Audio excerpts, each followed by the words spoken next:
Marienberg, qui est professeur en religion, en sciences religieuses, à l'université de Caroline du Nord, à Chapelville. Donc, vous savez que c'est une université américaine qui a une forte tradition de recherche. Qui fait partie de cette université ancienne, très ancienne, et avec une grosse tradition de recherche. Et il a une double spécialité, une double casquette, c'est-à-dire que c'est à la fois un spécialiste du droit rabbinique, c'est de ça dont il va parler aujourd'hui, et aussi il a fait une formation en France de théologie, et il a écrit le premier livre en hébreu sur le catholicisme, l'histoire du catholicisme contemporain. Et un livre que je n'ai pas lu, donc je ne dirai pas grand-chose, mais sur le village dans lequel, et la paroisse dans laquelle Sting, le chanteur, s'est agrandi. Donc c'est une... le background religieux de Sting. Voilà.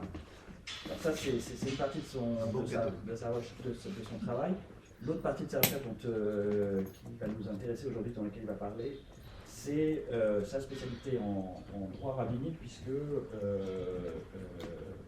Jonathan Marienberg a été formé à ça dans les yeshivas les plus célèbres sur ce sujet. Et ensuite, ça l'a conduit à venir en France pour faire un travail de recherche sur la NIDA. Donc la NIDA, c'est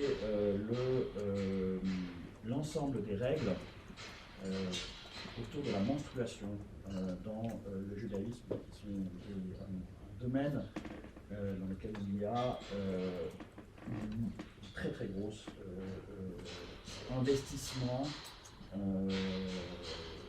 religieux et juridique, parce que les règles il y a un vrai droit de cette question-là, de savoir qu'est-ce que c'est que la menstruation, combien de temps, comment on redevient pur après un nombre de jours, est-ce qu'on a le droit de... Quels sont les actes qu'on a le droit de faire, actes dans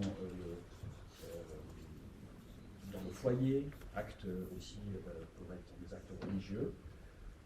Alors ça donnait ce livre que je vais passer. Lorsque les Juifs conceptualisent la menstruation, étudie sur ton site que tu es en train de travailler à peut-être une nouvelle version en anglais de ce livre. On va peut-être faire traduire, mais c'est pas grave. Alors, deuxième point, après avoir un autre sous-produit de cette thèse, c'est l'édition d'un texte, la Baraita d'Enida. Donc les positions sur la menstruation sont extrêmement variées dans le judaïsme. Donc, si on rentre dans le détail, les positions des différents juristes et des différents rabbins sur les degrés d'injustice peuvent être extrêmement variés. Mais il y a un texte qui est très dur, assez fortement misogyne et qui donne des prescriptions extrêmement dures sur cette question, et qui va très loin dans l'idée que la femme menstruée pollue les autres. C'est un texte qui s'appelle mystérieux, qui s'appelle le Baraita d'Ina, que Eviatar a édité et traduit en français. Voilà. Texte difficile à dater, différentes positions. C'est un texte qui pose de nombreux problèmes.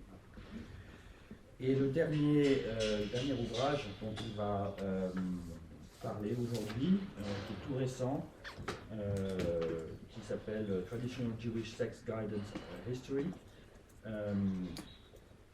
Je laisserai le présenter, je le dirai juste en un mot. C'est une suite de présentation plus générale, pas ici du droit de l'impureté, mais plutôt des différentes règles qui concernent la sexualité matrimoniale dans le judaïsme. Voilà. te remercie beaucoup d'avoir venu comme cela, d'accepter de présenter, de parler en français aussi, qui est une langue que tu as... Je n'ai pas parlé depuis des années, donc mais que tu parles toujours, que tu n'as pas oublié, que tu parles très bien. Hier, j'ai dit à ma fille que je dois, quand on est allé elle est là, qu'elle ne parle pas français, et je lui dis qu'au musée d'Orsay, je vais parler avec des gens parce que je dois pratiquer du non, tu ne parles pas avec les étrangers. Mais donc, je n'ai pas pratiqué beaucoup, mais voilà. Donc, merci. D'abord, à propos merci d'abord pour l'invitation. Pour vous deux, de l'invitation de venir ici. À propos des livres, donc je vais parler de livres, mais j'ai aussi préparé ici les contenus, les table of contents. J'ai 2 copies, donc peut-être les deux. Pour vous, vous pouvez peut-être voir, peut-être j'ai seulement 10 copies, mais aussi je vais vous donner le...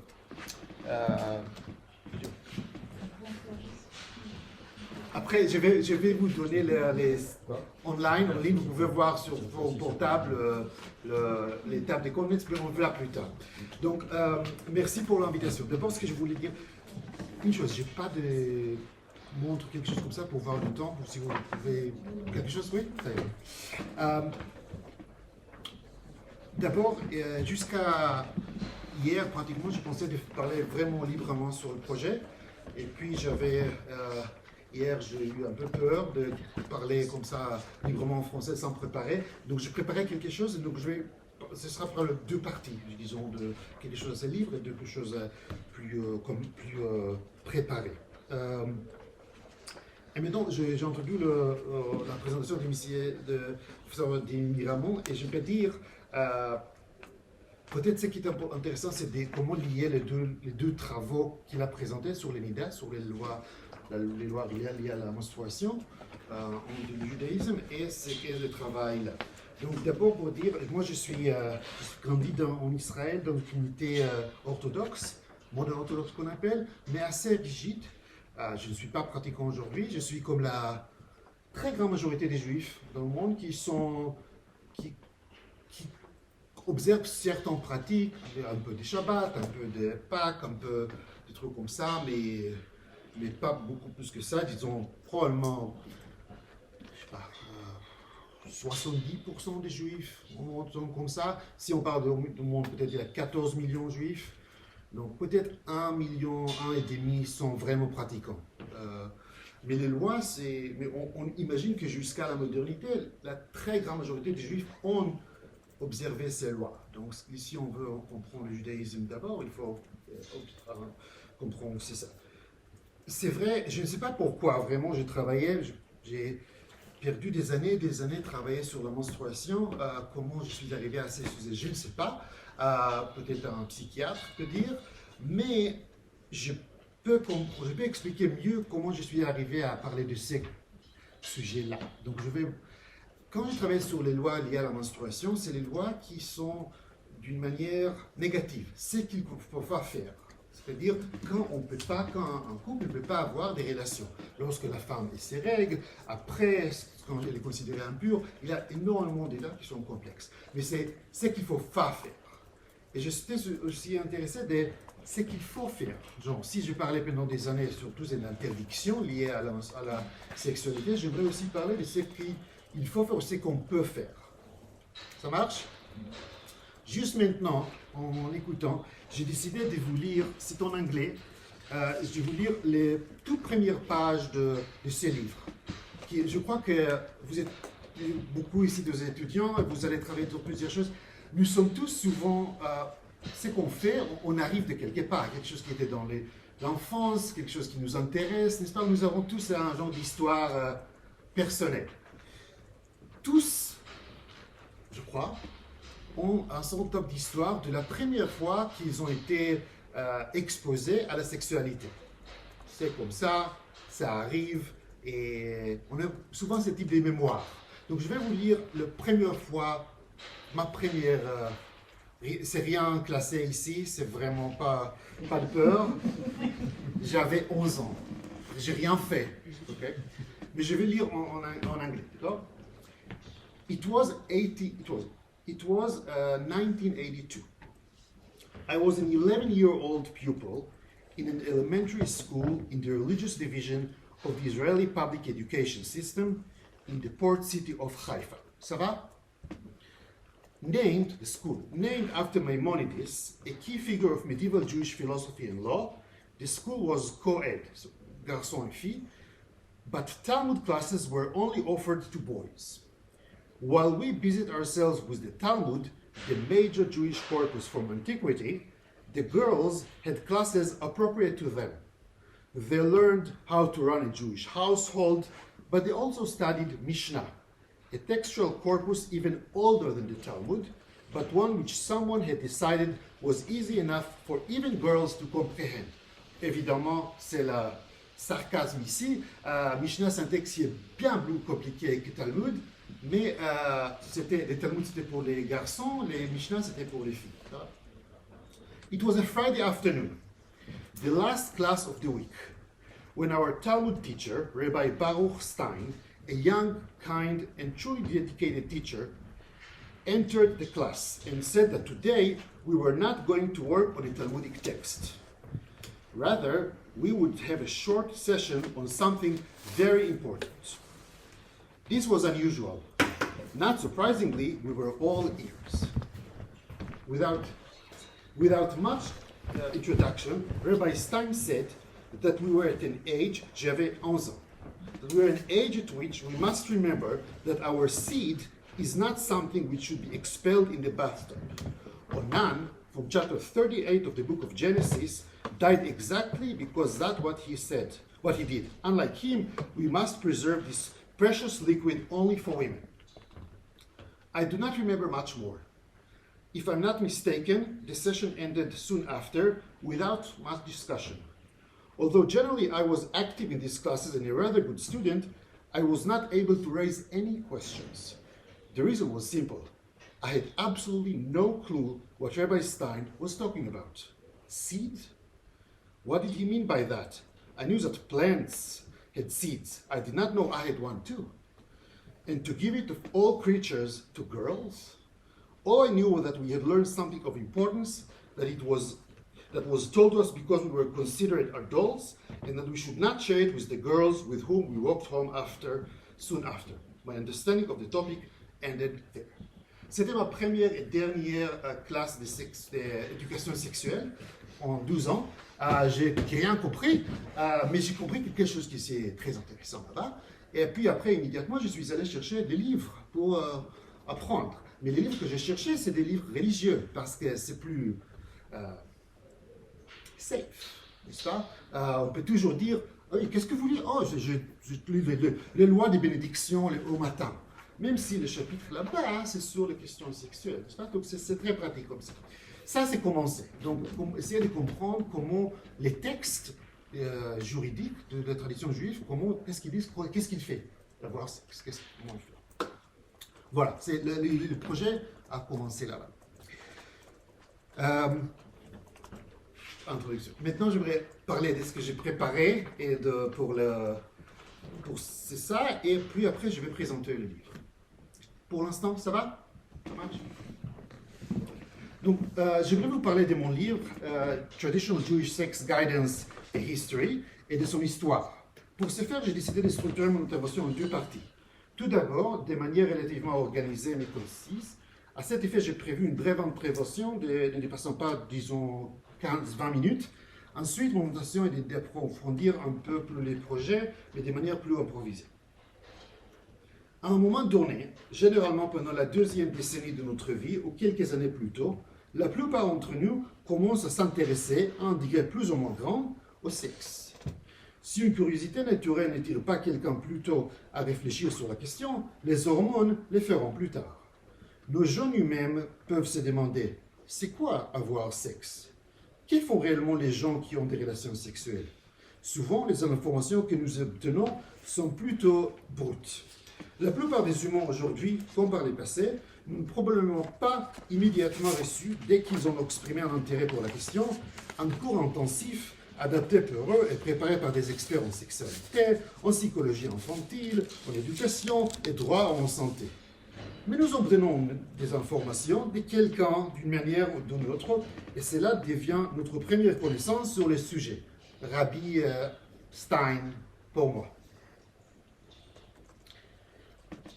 Plus tard, peut-être quelques années plus tard, à mesure que nous vieillissons, nous pourrions vouloir en savoir plus en recherchant activement des informations auprès des membres de la famille, des amis ou, si nous sommes lettrés, des œuvres écrites.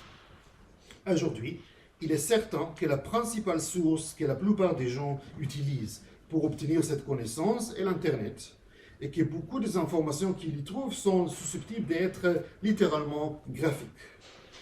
Dans un passé pas si lointain, la plupart des informations leur étaient probablement transmises oralement par des amis et des membres de leur famille, et pourtant, il y a toujours eu des gens qui ont obtenu ces informations directement ou indirectement à partir des sources écrites. Quand je dis directement ou indirectement, ça veut dire directement lire, indirectement par exemple, prêtres, rabbins, gens du clergé, c'est eux qui ont lu et c'est transmis oralement. De toutes les nombreuses questions intéressantes et importantes sur les Juifs et les sexes, la mienne est la suivante. Lorsque des Juifs lettrés, à travers les âges, ont cherché dans les livres juifs des instructions claires, techniques et sans détour sur les sexes, et ils l'ont sûrement fait, tout comme ils cherchaient dans ces livres tant de conseils, qu'ont-ils trouvé? Que leur ont dit ces sources de faire ou de ne pas faire? Il faut préciser que ma question est par définition limitée à un type très spécifique d'activité sexuelle, hétérosexuelle et maritale. Les instructions sur tous les autres types d'activités sexuelles étaient presque toujours succinctes, non à éviter. Les instructions concernant les relations hétérosexuelles maritales étaient presque toujours plus longues. Oui, possible, mais seulement comme on vous l'a dit. Je vais essayer de fournir quelques éclairages sur ce qui était prescrit par les différents auteurs de nombreux temps et lieux. Quand je dis prescrit, c'est important. On sait toujours dans la vie, il y a ce qui est prescrit et il y a ce qui est décrit. Il y a des prescriptions et des descriptions qui ne sont pas la même chose. On fait toujours, on nous a dit de faire quelque chose, mais on fait parfois autre chose. Je ne sais pas qui toujours observe la limite de vitesse. Pas vraiment. Mais on ne peut pas savoir qu'est-ce qui était la réalité. Je ne peux pas avoir des interviews avec des gens sur leur pratique dans leur bedroom. Et même si je peux, c'est la vérité, on dit. Vous savez, des travaux, disons, des sondages sur l'activité sexuelle est tellement compliqué. Par exemple, on sait toujours que lorsqu'on demande les hommes et on demande les femmes, les hommes ont toujours beaucoup plus de partenaires. Mais on se demande c'est où ces partenaires. Donc clairement, quelqu'un ne dit pas vraiment la vérité. Si on demande les questions sur quand une femme a ses règles, les hommes normalement disent non, on ne le fait pas. Et les femmes disent oui, parfois. Et la question est, peut-être le monsieur ne sait pas vraiment exactement ce qui se passe, peut-être le monsieur ne veut pas savoir. Donc c'est très compliqué et évidemment, je n'ai rien d'informations comme ça sur les juifs du passé. Donc l'idée, c'est de savoir ce qui a été dit. Disons, on travaille sur là, les lois, pas la réalité nécessairement. La réalité, c'est autre chose qu'on ne sait pas. Par où devrions-nous commencer notre enquête? Naturellement, beaucoup pourraient argumenter avec, évidemment, la Bible. La Bible, et ici le mot Bible fait référence uniquement aux livres qui sont considérés comme faisant partie de la Bible juive, est censée servir de base à tout ce qui est juif. La Bible, une collection complexe de textes, guide-t-elle ses lecteurs en matière de sexe? Leur indique-t-il comment avoir des relations et leur dit-elle comment faire? Que pensez-vous? Qu'est-ce qu'on peut trouver si vous avez un peu des connaissances de la Bible au niveau des relations sexuelles, des introductions, des lois?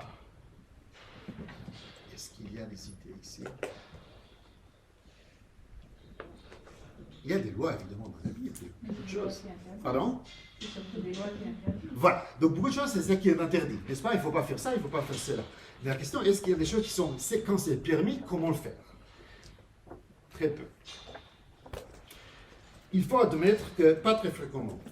La bénédiction « Soyez fécondes et multipliez-vous », assez connue dans les premiers chapitres de la Genèse, encourage clairement l'activité sexuelle reproductive, mais elle ne guide pas les humains sur la manière de le faire. Pas beaucoup de ces textes bibliques, s'ils existent, expliquent comment avoir des relations de manière prescriptive. Une exception, cependant, est un autre texte célèbre, du livre de la Genèse, dans le 2e chapitre.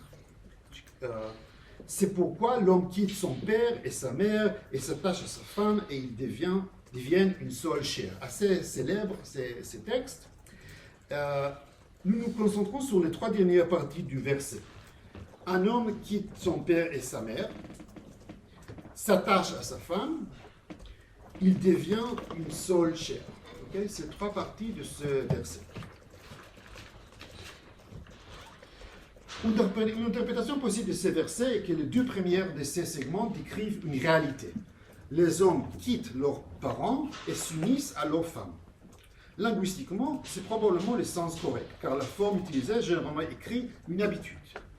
Une autre possibilité, cependant, est que le verset prescrit un bon comportement. Les hommes devraient quitter leurs parents et s'unir à leurs femmes. C'est clair la différence ici. Même si ce n'est peut-être pas exactement le sens original, cela a clairement été lu de cette manière par beaucoup. Dans l'histoire de la lecture de la Bible, c'était généralement compris comme une prescription. La fin du verset peut également être lue de différentes manières. Par exemple, que le devenir une seule chair se produit dans leur union conjugale ou que une seule chair est la progéniture. Une chair faite à partir des 2 personnes. En tenant compte de cette possibilité, une lecture possible est que la première partie du verset décrit un comportement souhaité et la seconde un résultat. Les hommes devraient quitter leurs parents et devenir une seule chair avec leur conjoint. Si nous adhérons à cette lecture, l'union de la chair, qui est probablement une référence à la pénétration lorsque un corps pénètre dans l'autre, semble être tolérée, voire souhaitée par ces versets. Avec les versets sur la pénétration dans le premier chapitre de la Genèse, on peut dire que nous avons déjà 2 déclarations positives sur les relations conjugales dans les 150 premiers versets de la Bible. Mais comment cette union doit-elle se dérouler exactement? Nous n'y sommes pas toujours informés. Dans quelques autres livres bibliques, nous trouvons des références directes ou indirectes aux relations sexuelles, incluant dans quelques cas du matériel qui peut être interprété comme décrivant les comment des relations sexuelles, maritales ou non. Ainsi, par exemple, plusieurs passages suggèrent que l'utilisation des parfums, d'huile parfumée, des beaux vêtements et des ceintures linge de lit peut attirer et exciter le partenaire. Par exemple, dans les livres de Song of Songs, dans le livre de, comment s'appelle en Salomon, de Cantiques des Cantiques. Les Cantiques des Cantiques, il y a des descriptions comme ça, un livre très étrange, très beau. On peut également apprendre qu'il peut y avoir un élément de joie dans les relations sexuelles. On peut avoir que l'alcool peut permettre des rapports sexuels inconscients ou moins conscients. Par exemple, si vous vous souvenez, Noé au début, il boit du vin et il y a quelque chose qui arrive avec son fils. C'est pas vraiment clair, mais c'est quelque chose de genre sexuel lié au vin. Les hommes comme les femmes peuvent initier le sexe, on voit sur cela. Aussi, les relations sexuelles peuvent inclure la révélation des parties inférieures de l'homme, mouvements, caresses. Cantique des Cantiques, il y a aussi que l'homme doit se tenir. Qu'un homme peut apprécier tenir les seins de la femme et se reposer entre eux, une position appropriée dans les relations, c'est que la bras gauche de l'homme est sur la tête de la femme, etc. etc. Peut-être la dernière chose, c'est que l'histoire de Samson et Dalila, donc là, il y a l'histoire que Samson demande à Dalila d'utiliser des cordes pour lui, je ne sais pas, mais si ça c'est BDSM, de bondage, domination, submission, je ne sais pas, mais il y a là l'utilisation des corps, de ces cordes comme ça. Donc peut-être c'est les textes les plus hot pour ceux qui sont intéressés dans le livre. Tous ces textes de comment est discuté dans la Bible ne constituent pas vraiment un guide. Mais ça veut dire que les Juifs, après, avaient des possibilités de parler de ça d'une manière plus librement. C'est-à-dire, il n'y a pas beaucoup de descriptions, de prescriptions, donc il y avait la place.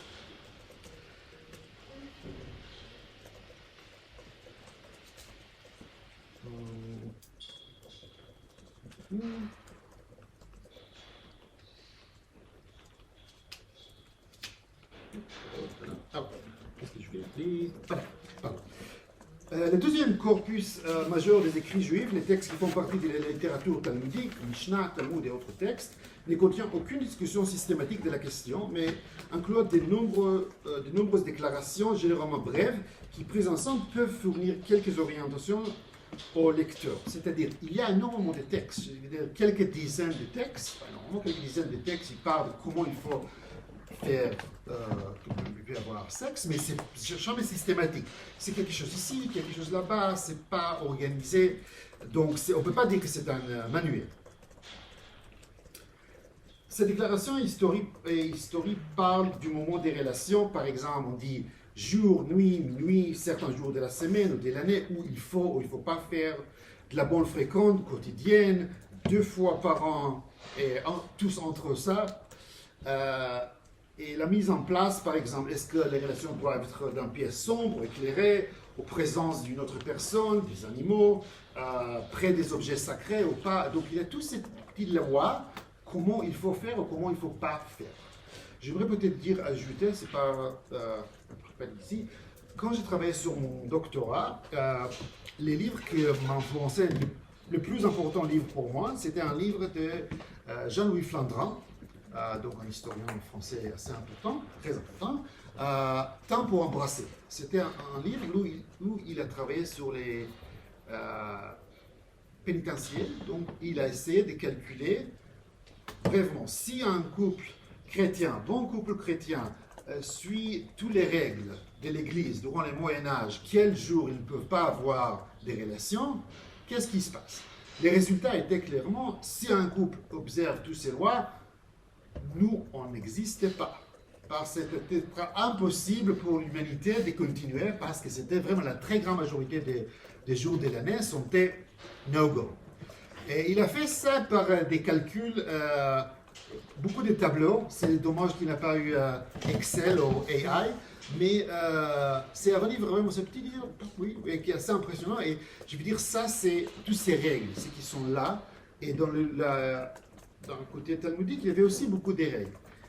La grande différence que dans les droits juifs, il y a très peu de, à part de questions de menstruation, il y a très peu de jours durant l'année que les relations sont interdites. Donc il n'y a pas ce type de problème. Un couple juif orthodoxe peut bien observer de manière très méticuleuse toutes ces lois et avoir 15 enfants sans problème. Dans le monde chrétien, c'était théoriquement différent. Il y a aussi des comportements des partenaires. Donc, par exemple, parler, ne pas parler, garder le silence, être habillé, déshabillé, et plus encore. En fait, la richesse de l'information sur les questions de la littérature talmudique est substantielle et ces idées et prescriptions couvrent une partie très significative de toutes les questions possibles qu'un lecteur pourrait avoir. Théoriquement, donc, les auteurs ultérieurs n'avaient pas beaucoup de marge de manœuvre pour apporter leurs propres idées. En réalité, cependant, la plupart de ces textes talmudiques ne sont pas entièrement clairs, peuvent inclure des opinions différentes ou même contradictoires et ne sont pas suffisamment développés pour devenir de véritables orientations. Plus significatif encore est le fait qu'ils ne sont pas organisés de quelque manière que ce soit dans la vaste littérature talmudique et sont dispersés, souvent pour des raisons obscures aléatoires, sur des milliers de pages de matériel non lié. Donc, par exemple, si vous imaginez, moi, à l'âge de 11 ans, essaye de trouver des choses sur les sexes, les traditions juives, les Talmud, ce n'est pas très pratique. Parce qu'il y a ici, là, c'est un peu comme, je suis sûr que vous avez l'expérience, on a un livre, il y a une page avec quelque chose très sexy qui est là, mais il y a beaucoup d'autres pages sur des choses qui n'ont rien à voir. Donc, les gens, parfois, les enfants, ils connaissent, oh oui, page 25, 2, c'est ça, les trucs, mais tout le reste, ce n'est pas vraiment utile. Et ça, c'est le Talmud dans ce type de questions. Donc, pour quelqu'un qui voulait avoir des guides pratiques, et il faut savoir, les guides pratiques, ce n'est pas seulement pour les enfants. Pour moi, ça peut être aussi pour un couple marié, pour un couple qui vont se marier et ils veulent savoir qu'est-ce qui est permis, qu'est-ce qui n'est pas. Donc, ça peut être vraiment légitime de manière culturelle. Les auteurs plus tardifs avaient encore un champ de connaissances assez ouvert dans lequel ils ont pu apporter les réflexions sur la question. Et pourtant, avec la littérature talmudique devenant si centrale dans la culture rabbinique, ils devaient toujours le faire en utilisant leur sélection de ces textes talmudiques comme élément constitutif de leur propre enseignement. Peut-être je dois ajouter quelque chose ici, parce que j'imagine qu'il n'y a pas beaucoup ici de travail, si jamais sur la littérature talmudique, c'est pour donner un peu de date. La Bible, écrit quand? La Bible juive.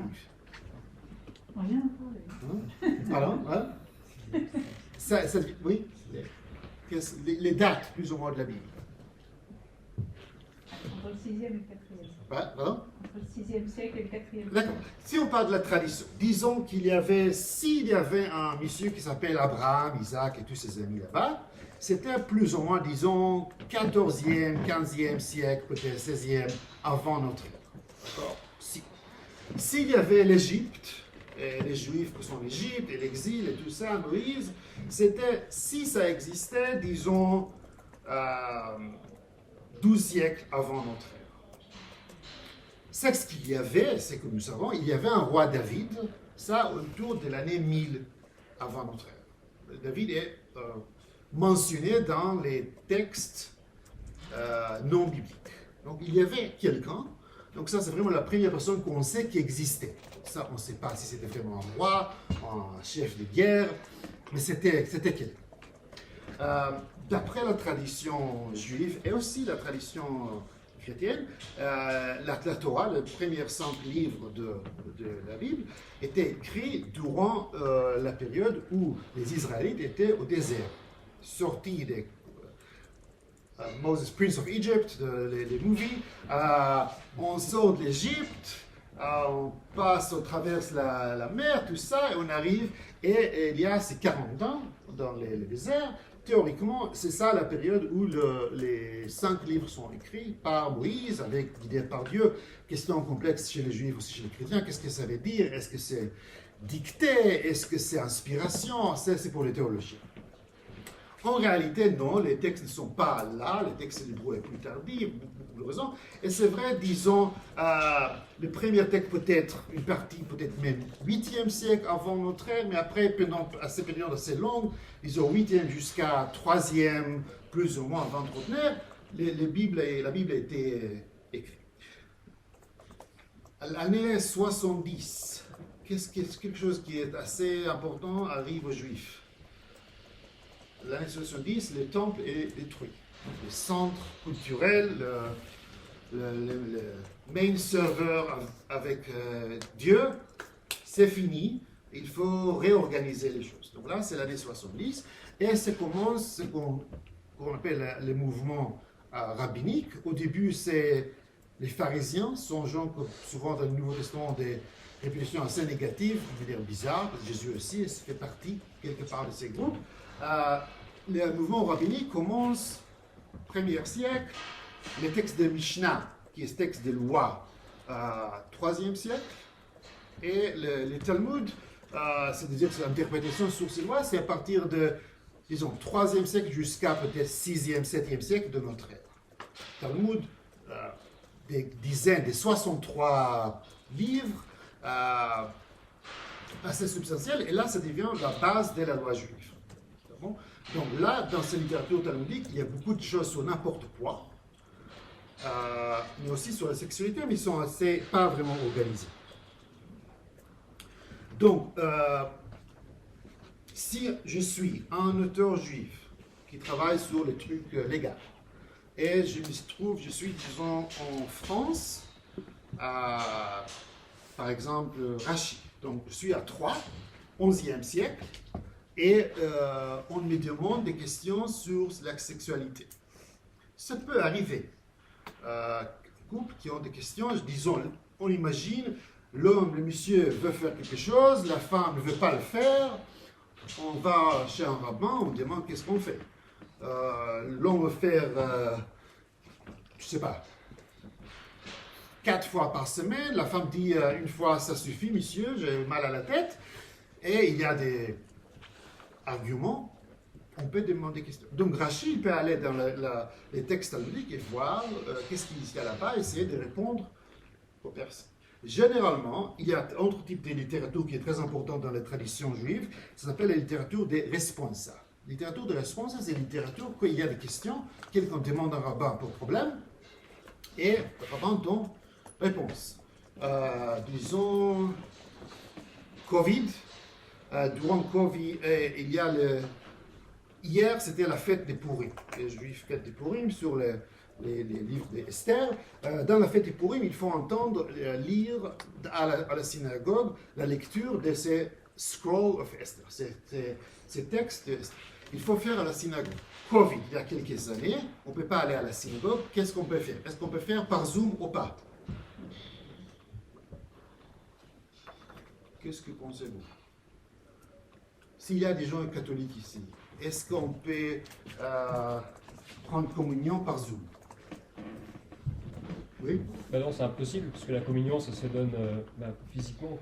C'est difficile, n'est-ce pas? Sauf si Elon Musk, quelque chose qui envoie la communion par, je sais pas, par quelque chose, c'est pas vraiment. Mais les églises catholiques ont compris durant les Covid qu'il faut faire quelque chose, n'est-ce pas? Donc il y a plusieurs prières qui ont été inventées, n'est-ce pas? C'est le type de ces jours-là. C'est-à-dire qu'il faut vivre avec la réalité, sinon on perd tout. Donc, par exemple, la question de est-ce qu'on peut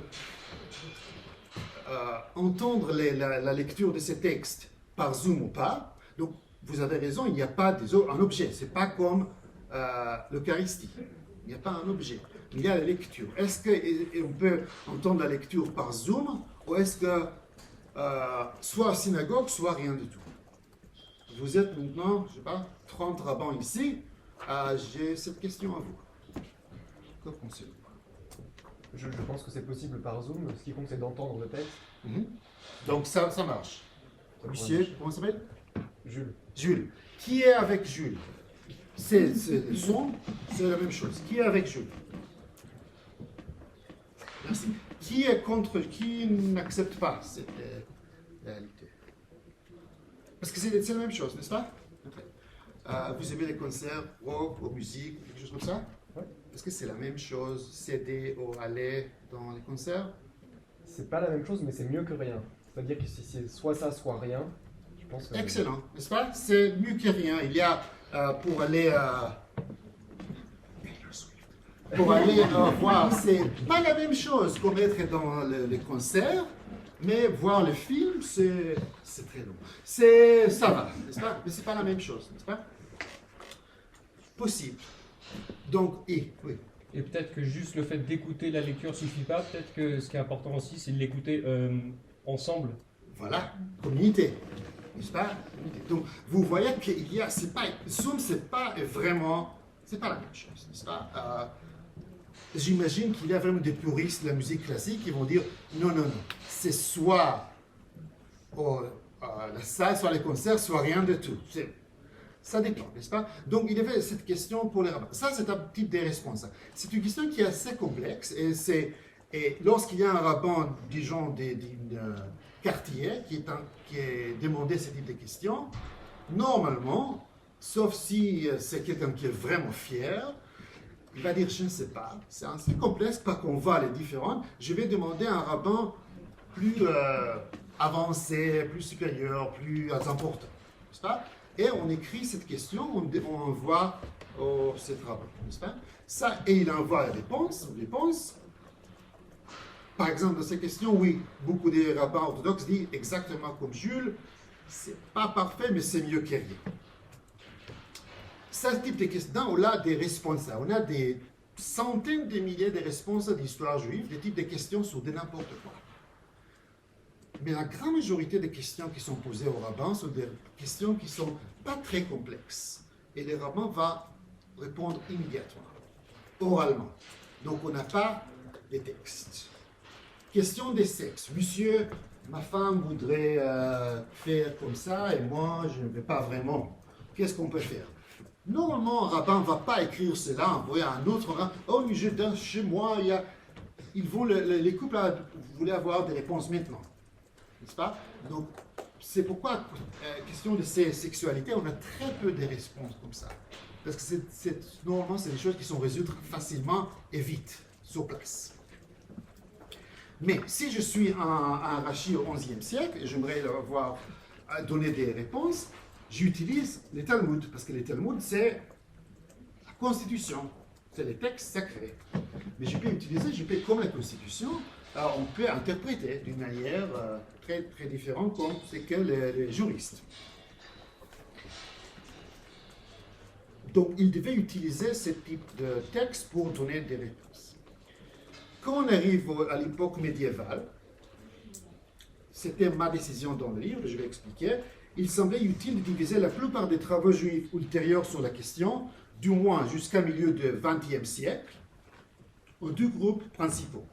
D'une part, les auteurs qui font leur instruction sur ce qu'ils considèrent comme la raison, autant que, bien sûr, la raison peut être une partie de toute discussion dans le contexte de la religion révélée, et d'autre part, des auteurs pour qui les concepts mystiques ou kabbalistiques sont d'une importance primordiale. Donc, pour ce type de gens, disons les rationalistes, et les gens qui sont un peu mystiques.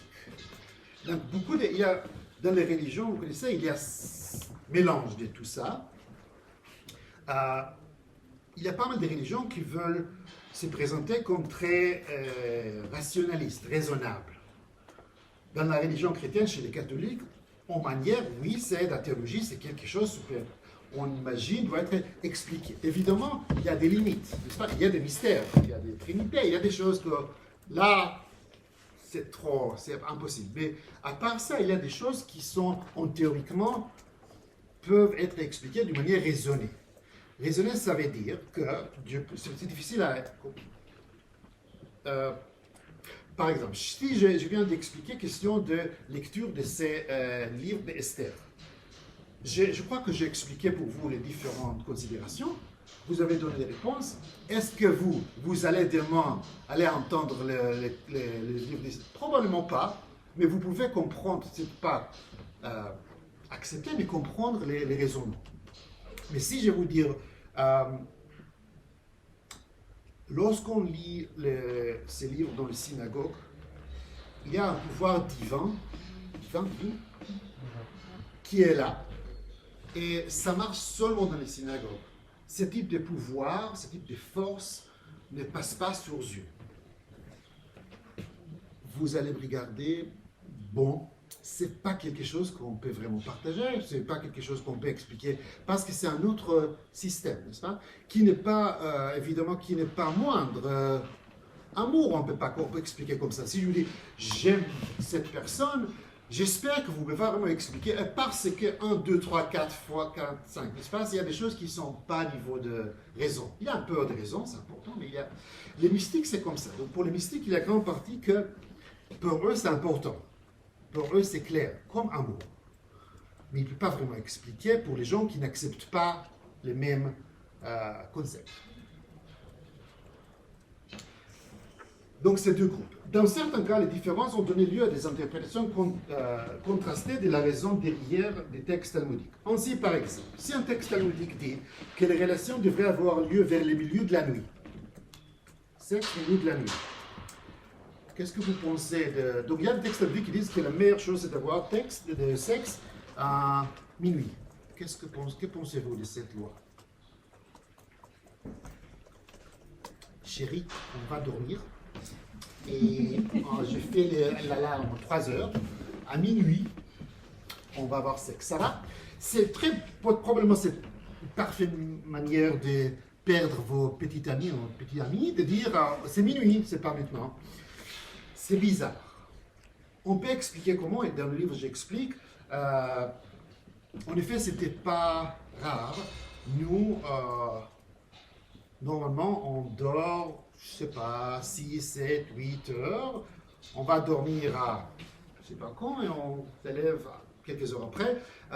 Au Moyen-Âge, c'était très souvent, on sait comme ça, c'est plusieurs chercheurs montré, c'était souvent par deux parties. La nuit était, si on va dormir à 7h, à 19h, c'est pas incroyable, c'est pas vraiment surprenant qu'à 2h du matin, on se réveille, on a 1h, 30 minutes, quelque chose, et on dort de nouveau. C'était très normal à l'époque, et on voit dans beaucoup de cultures, avant la lumière, avant l'électricité, n'est-ce pas, avant que c'était normal de faire, et il y a des activités durant ces temps-là. On voit dans beaucoup de cultures, avant la révolution industrielle, jeux de cartes, discussions politiques, manger et sexe. C'était assez normal. Mais pour les lecteurs, par exemple, pour aujourd'hui, pour des lecteurs qui voient ces textes, c'est très bizarre parce qu'ils ne comprennent pas. Parce que nous, notre manière de dormir est différente. Mais imaginons qu'on a des textes de talmudiques qui disent que c'est ça qu'il faut faire. Donc, les rationalistes expliquent cela par des questions de vie privée ou de digestion. Par exemple, Maïmonide, les Thomas d'Aquin des Juifs, dit minuit c'est très calme, c'est plus calme, il n'y aura pas d'autres personnes, il n'y a pas un ménage à trois. Personne, les autres sont dehors, silence, on a un peu de temps prêté. Aussi, Maïmonide était aussi un médecin, il a dit la nourriture est bien digestée et il ne faut pas faire trop tôt, n'est-ce pas? Mais les mystiques voient cette règle comme une tentation de limiter les réalités divines. Pour les mystiques, à minuit, il y a des gens d'union mystique en haut là, il y a plusieurs parties de la divinité. Vous savez, les juifs pendant des siècles ont dit aux chrétiens, vraiment désolé, monsieur, madame, mais pour nous, 1 c'est 1 et 3 c'est 3. 1 c'est pas 3 et 3 c'est pas 1. Côté de la Trinité. Ça ne marche pas, votre mathématique, les chrétiens. Puis le Kabbalah, disons, au rang du 11e, 12e siècle est arrivé, et soudainement, les Juifs ont 10 parties de la divinité. N'est-ce pas? Donc, si pendant des siècles, les Juifs ont rigolé des chrétiens avec leur Trinité, maintenant, les Juifs ont 10 parties. Mais dans ce type de contexte, il y a ce type de 10 unités. Ce n'est pas des personnages, c'est quelque chose d'autre, mais qui ont des relations dans le divin, n'est-ce pas? Et par exemple, il y a un genre de sexe dans ce milieu. Et pour le mystique, il faut faire, c'est bien d'imiter, de faire les choses ici, en bas, même temps qu'ils sont là. D'accord? Il y a un peu cette image mystique d'un cloche. C'est-à-dire, lorsque je suis là et je sens les cloches ici, je m'ouvre ça, les cloches sont là-bas, en haut. D'accord? Donc, quand je fais quelque chose, ça crée quelque chose dans les sphères divines et ça influence la réalité. Donc, pourquoi? Donc, encore, pour un rationaliste, sexe minuit parce que la nourriture est bien digérée. Pour les mystiques, sexe à minuit parce que Dieu aussi a ses trucs minuit. Et il faut faire même temps. Et si le Talmud parlait de vendredi soir comme un mot approprié pour des relations, c'est vrai, dans la littérature talmudique, la vieille des Shabbat, vendredi soir, considérée d'être le meilleur temps pour les couples avoir des relations sexuelles. Pourquoi, monsieur et madame?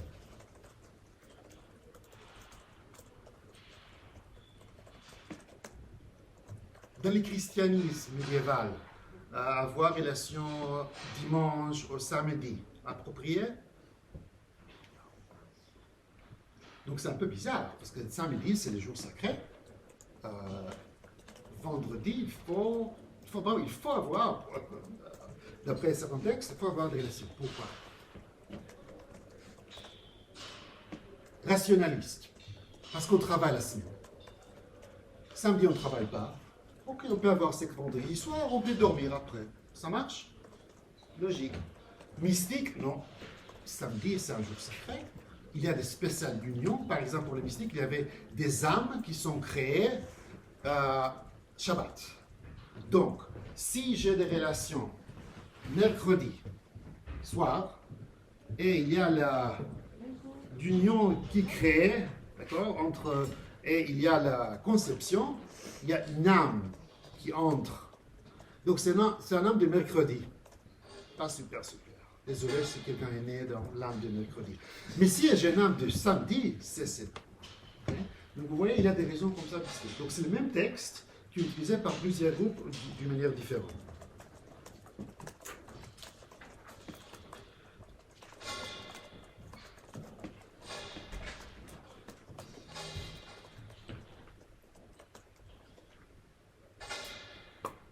Le découragement talmudique de certaines positions, des relations d'une pièce éclairée, était expliqué par les rationalistes comme un tentative de préserver la dignité des partenaires, tandis que les mystiques les voyaient comme un moyen de protéger les couples des forces invisibles destructrices.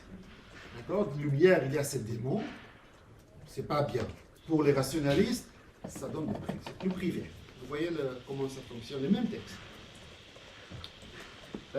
L'acte même des relations était considéré par les rationalistes comme un moyen de fécondité, une question de santé, un élément essentiel des mariages, tandis que les mystiques les voyaient comme utile pour repérer la rupture du monde. Il convient de noter qu'il n'est pas possible de caractériser l'une ou l'autre ces deux écoles comme plus ou moins permissives que l'autre, ou comme ils voient la sexualité de manière plus positive ou négative.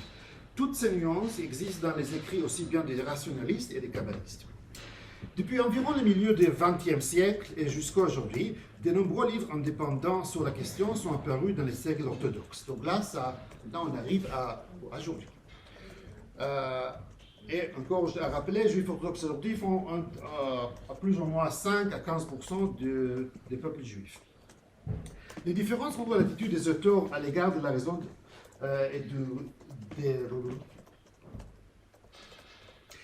les différences des auteurs actuels sur le sujet, à l'égard des raisons de mystiques et rationalistes, diffèrent entre eux, mais les facteurs tels que les concepts psychologiques, compréhension moderne de la psychologie, les rôles des gens, l'égalité, recherche et bonheur, l'idée de la nouvelle ère, etc., et même les positions politiques, sont de grande importance et souvent plus grandes. C'est-à-dire, aujourd'hui, les auteurs, il y a toutes ces autres questions.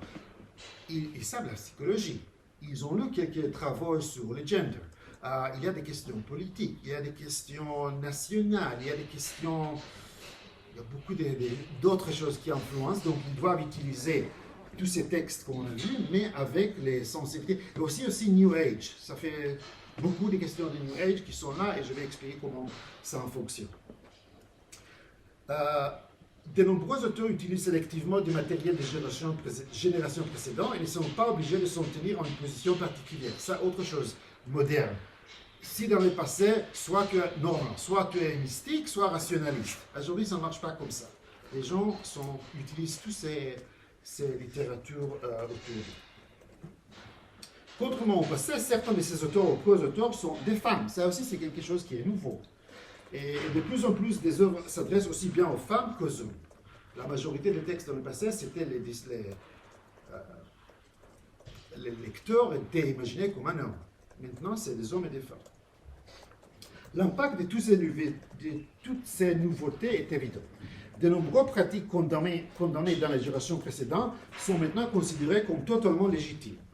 Beaucoup de ces manuels modernes font tellement d'efforts pour affirmer que presque tout ce qui est fait avec consentement est légitime, que d'une certaine manière, ils sapent leur propre autorité. Une personne n'a vraiment pas besoin de les consulter pour connaître la ligne de fond. Les actes accomplis par un couple juif marié, lorsque la femme n'est pas dans un état d'impureté menstruelle, s'ils sont faits constamment, sont légitimes. Oui, certes, ces guides peuvent décourager certains actes, mais même dans de tels cas, il est généralement indiqué que les actes ne sont pas réellement interdits. C'est clair comment ça fonctionne? N'est-ce pas? C'est les mêmes auteurs orthodoxes, mais à cause de toutes ces influences modernes, il arrive à dire vraiment pratiquement tout ce que vous voulez faire, monsieur, madame, marié, pur, tout ça, vous pouvez le faire. Ce phénomène est-il surprenant? Je crois que la réponse est non. Les religions en général, et les systèmes juridiques religieux en particulier, ont généralement deux options. S'adapter aux tendances culturelles et la réalité, ou devenir obsolètes. Bien sûr, les niveaux d'adaptation et de rapidité de cette adaptation ne sont pas toujours les mêmes, et pas toujours prévisibles. dans la culture générale qui nous entoure, une attitude négative envers la sexualité en général et la sexualité conjugale en particulier est actuellement démodée. J'imagine que vous êtes d'accord. C'est vraiment quelqu'un qui va dire sexe n'est pas vraiment négatif, c'est vraiment pas à la mode aujourd'hui. Ce sera assez difficile de vendre. Les auteurs rabbiniques raisonnables savent que même s'ils déclarent quelque chose d'interdit, quelqu'un d'autre le permettra. Le jeu de la prohibition semble à ces stades presque terminé. Donc je crois que nous sommes dans une situation historiquement intéressante, que tant des livres durant l'histoire qui ont dit ça c'est permis et ça c'est interdit, aujourd'hui presque pas des livres qui ont dit vraiment que quelque chose est interdit. Il y avait cette permission, mais dire ces permissions, c'est pas pour des raisons libérales, c'est pour des raisons de il faut s'adapter. Et ils utilisent les textes, ils trouvent toujours leurs sources pour montrer comment cela fonctionne. Là, c'est ce que je voulais présenter comme écrit. Et maintenant, je vais parler un peu de livres. Ça marche? Est-ce qu'il y a des questions? Combien de temps nous avons, comme vous voulez? Comme vous voulez. Alors, encore une demi-heure. Ok, question. Oui, merci beaucoup pour cette présentation. Mais juste pour les références indirectes dans la Bible, est-ce qu'on peut ajouter aux éléments que vous avez cités l'histoire de Léa et Rachel Oui. et de la nuit de noces, Oui. la première, Oui. où sans doute soit ils sont dans le noir, Oui. soit Léa a la mariée a le voile et il ne reconnaît pas, Jacob ne reconnaît pas l'épouse. Est-ce que ça peut aller dans votre... Oui. Donc l'histoire, c'est parfaitement de ne pas connaître l'histoire. Il y a énormément de choses que je ne connais pas. Mais juste, qui connaît un peu ces histoires qui ont été mentionnées ici, Rachel et Léa? Quelques-uns? Ah, d'accord. Donc, en bref, merci. En bref, il y a ce monsieur Jacob qui voudrait marier cette fille de monsieur Laban et il travaille pour 7 ans.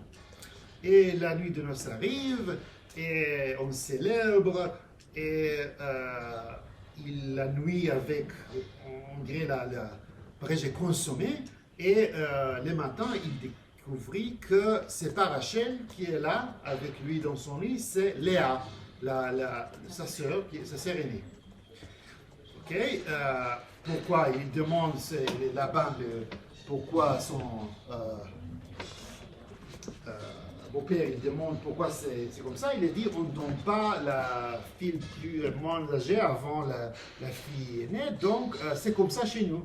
Jacob, ok, encore 7 ans de travail, il travaille pour la deuxième et il marie Rachel, n'est-ce pas? Donc on a 14 ans pour 2 femmes, c'est assez impressionnant.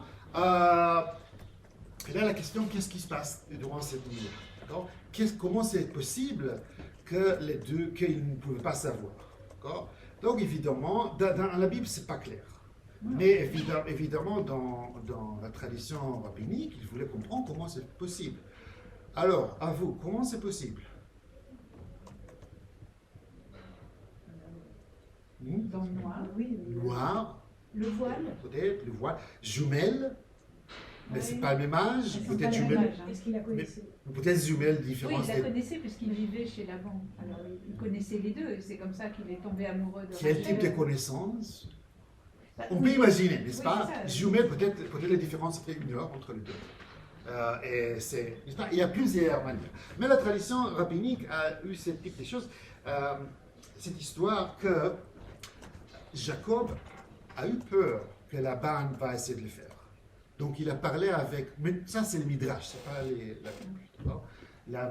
Donc il a eu peur que cette ruse que Laban va faire. Donc lui et Rachel ils ont fait un deal que... il y avait des signes, plusieurs signes qu'ils ont dit.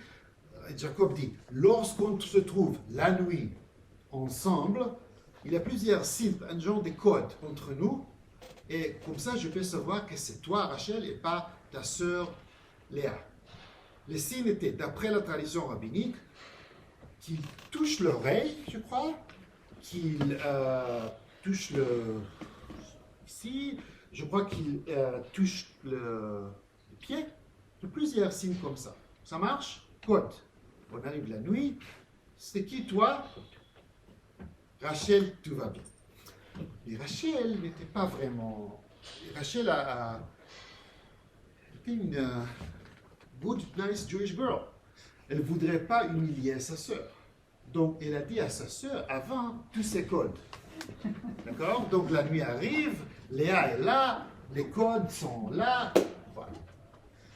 Dans la tradition juive, ils voulaient savoir c'était quoi ces codes et pourquoi ce type de codes. D'accord? Et par exemple, les mystiques ont dit, c'est ce truc. Nous pouvons, si on lit cette code, on peut dire, il y a quelque chose d'érotique peut-être, c'est pas de n'importe quoi, ce type de touche, mais la tradition mystique, ils nous disent, c'est des codes vraiment avec des trucs divins. C'est pas n'importe quoi. Il s'agit de matriarches, n'est-ce pas? C'est pas de n'importe quoi. C'est quelque chose de très sérieux. Donc, par exemple, chez les kabbalistes, il y a ces rites que les couples, au moins aux premières nuits, doivent faire ce type des rites, des codes, n'est-ce pas? Entre eux. Donc, vous voyez, oui, des narratifs, quelque chose qui a été appris comme action. Merci. Si je vais voir les livres. Donc, vous avez soit la table, soit si vous avez votre portable, téléphone, là, vous pouvez aller à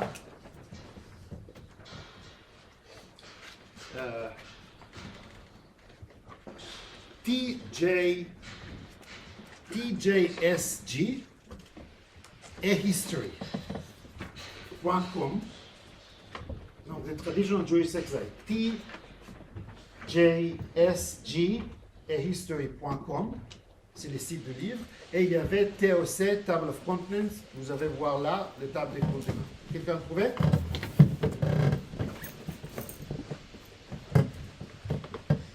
Donc, si vous n'avez pas l'imprimé.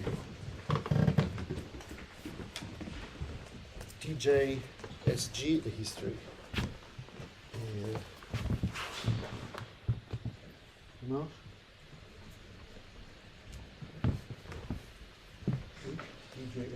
Et History. TJA sans espace. .com.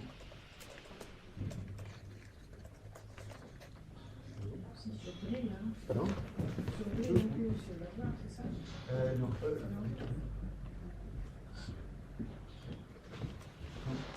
Sinon, je peux faire des copies. Ça marche là? C'est qu'il n'y a pas une très bonne connexion Internet ici. Ah oui. Vous avez l'Internet dessus?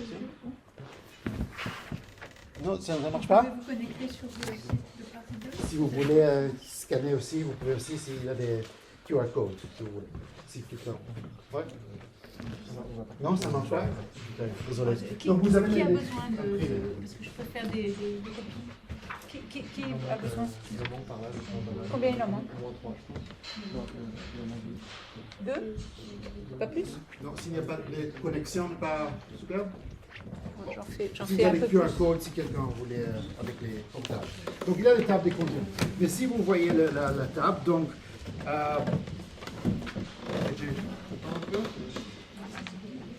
C'est bizarre que ça ne fonctionne pas. Le Wi-Fi fonctionne Le Wi-Fi très n'est mal pas- ici. ouais. On est trop loin de D'accord. la connexion. J'en fais 5 pour ceux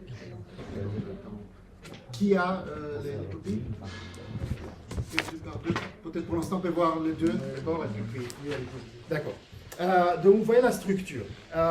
Introduction, fondation. Donc vous voyez la fondation au début, la Bible et le texte talmudique. De ce que je fais, c'est ce que je parlais, de voir le texte de la Bible et le texte talmudique. Et c'est important de s'éridiser comme aussi dans la question de lecture juridique. C'est pas vraiment important pour moi qu'est-ce que la Bible dit ou qu'est-ce que le Talmud dit. Ce qui est important, c'est comment tout ça a été lu plus tard. Donc, par exemple, je peux voir des textes talmudiques et comme un expert des textes talmudiques, je peux vous dire, évidemment, il y a cette phrase, c'est clair que la fin de phrase c'est un glose. Ça a été inséré plus tard, c'est pas original. Mais dans ce cas, ça ne m'intéresse pas du tout. Parce que pour les lecteurs rabbiniques du Moyen-Âge, pour eux, voilà, il y a les textes simples, il n'y a pas normalement, il n'y a pas de critiques textuelles, et le texte nous enseigne quelque chose. D'accord? Donc vraiment, les trucs avec la lecture rabbinique, c'est de voir c'est un genre de Lego.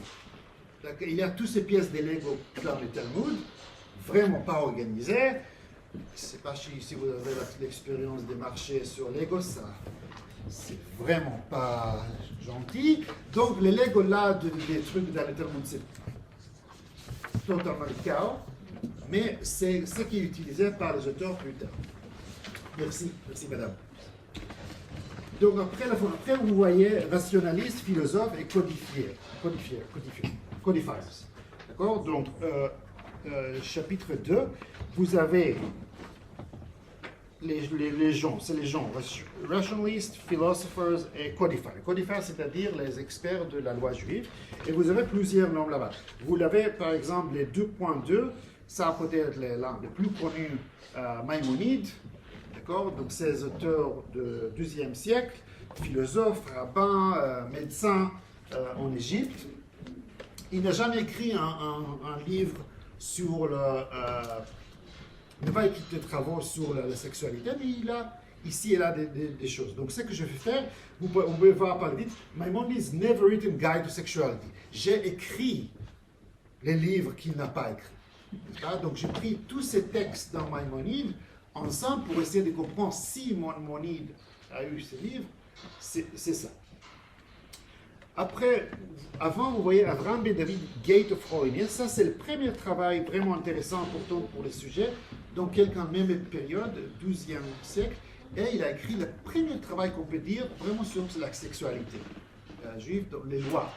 Il y a beaucoup de travaux avant sur les trucs liés à la menstruation. Mais pas vraiment de ce qu'il faut faire. Ce qu'Avraham Ben David a fait, c'est quelque chose qui a montré par plusieurs chercheurs liés au... par exemple, c'est l'époque des Cathares. Et chez les Cathares, il y avait ces attaques contre la vie maritale. Pour les sexe, même dans la famille, c'est inacceptable, c'est absurde. L'Église catholique à l'époque, il y a plusieurs écrits qui il semble que la sexualité dans le mariage est élevée contre ces Cathares. C'est la même période, et il semble qu'ici, Avraham Ben David, ces auteurs, il est vraiment côté des catholiques, pour dire la sexualité intime, matrimoniale, c'est important. Autre chose qui est intéressant chez lui, quand se trouve la première fois, et en même temps on trouve chez les auteurs chrétiens, c'est l'idée de l'intention. Donc on fait quelque chose, il y a des questions d'intention. Est-ce que l'intention, lorsqu'on fait quelque chose, est important ou pas pour vous? Pensez des exemples, des choses dans la vie. Si vous êtes des juristes,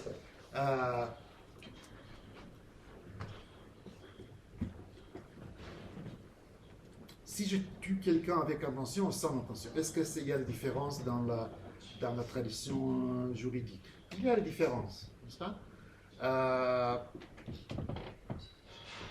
Si j'ai cassé, j'étais dans un magasin, il y avait là une copie de Rodin et j'ai cassé ces... Est-ce qu'il y a différence si j'ai eu intention ou pas pour les magasins? Probablement pas. On doit payer, monsieur. C'est cassé. On doit payer, n'est-ce pas? Dans les prières, est-ce qu'il y a une différence? Dans les trucs liturgiques de n'importe quelle religion. Chez les catholiques, grande discussion avec l'Eucharistie. Si le prêtre a eu l'intention ou pas. Est-ce que si le prêtre, lorsqu'il a fait la consécration de l'Eucharistie, il a pensé de son petit appartement qu'il va louer Airbnb lorsqu'il y a les Jeux Olympiques à Paris. Il n'a vraiment pas réfléchi sur la question de Jésus et l'incarnation et tout ça. Est-ce que l'Eucharistie, et vous avez reçu l'Eucharistie, est-ce que c'est valide? Moi, je dirais que oui, c'est valide parce qu'il a accompli le sacrement in persona Christi. Donc, c'est le Christ, en fait, qui a agi à travers lui, indépendamment de ce que lui pouvait penser à ce moment-là. Voilà, très bon théologien. D'accord? Il a dit, c'est pas c'est exactement pour la question de la baptême. C'est pas Jean, Jacques ou Paul qui baptise, c'est le Christ, n'est-ce pas? Mais la raison, c'est la même, parce que sinon, on arrive à des catastrophes. Imaginez mariage, n'est-ce pas? Un prêtre a célébré mariage, et 20 ans après, on comprend que dans ce cas, il n'y a rien à voir avec le mariage. Ça veut dire que le mariage peut-être n'est pas nul, il y a les bâtards, c'est compliqué, c'est vraiment compliqué. Donc, beaucoup de religions décidaient, intention c'est important, mais si ça n'existait pas, ok, ça marche quand même. Prière, quelqu'un dit Ave Maria, mais ne pense pas du tout sur Marie, pense sur...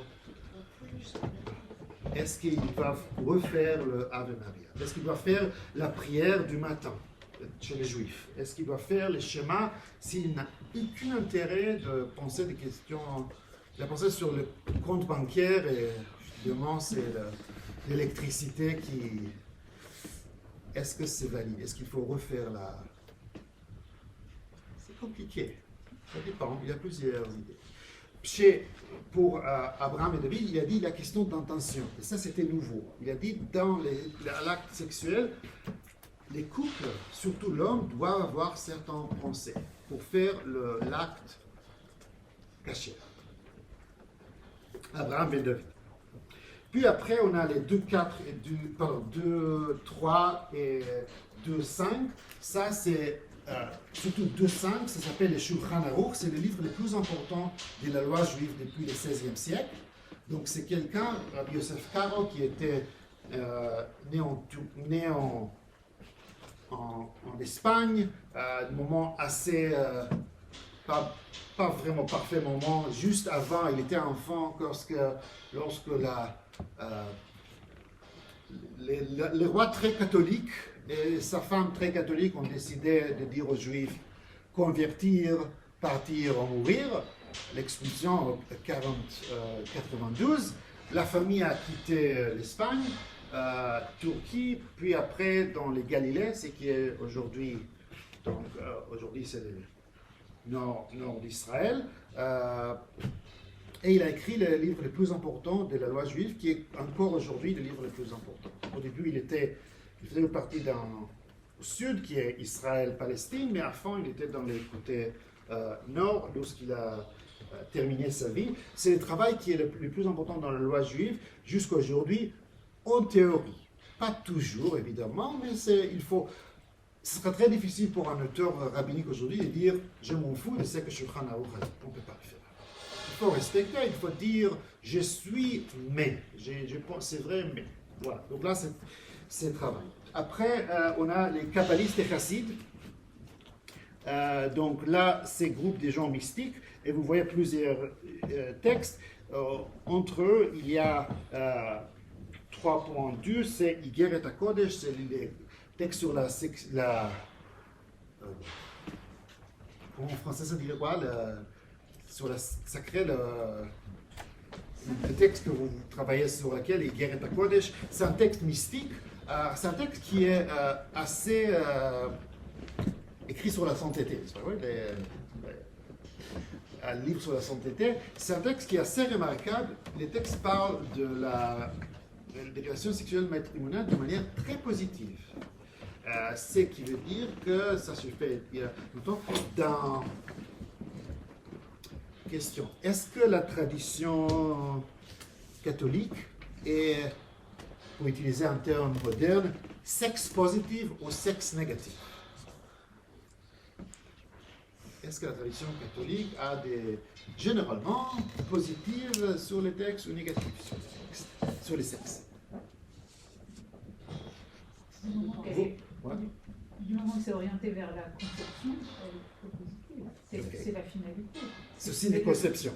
Le sexe pour lui-même n'est pas le sexe pour lui-même n'est pas, sauf si c'est pour procréer. Procréer. Après Vatican II, c'est aussi pour le bien de la famille, le bien des couples. Il y a deux choses, mais c'est vrai.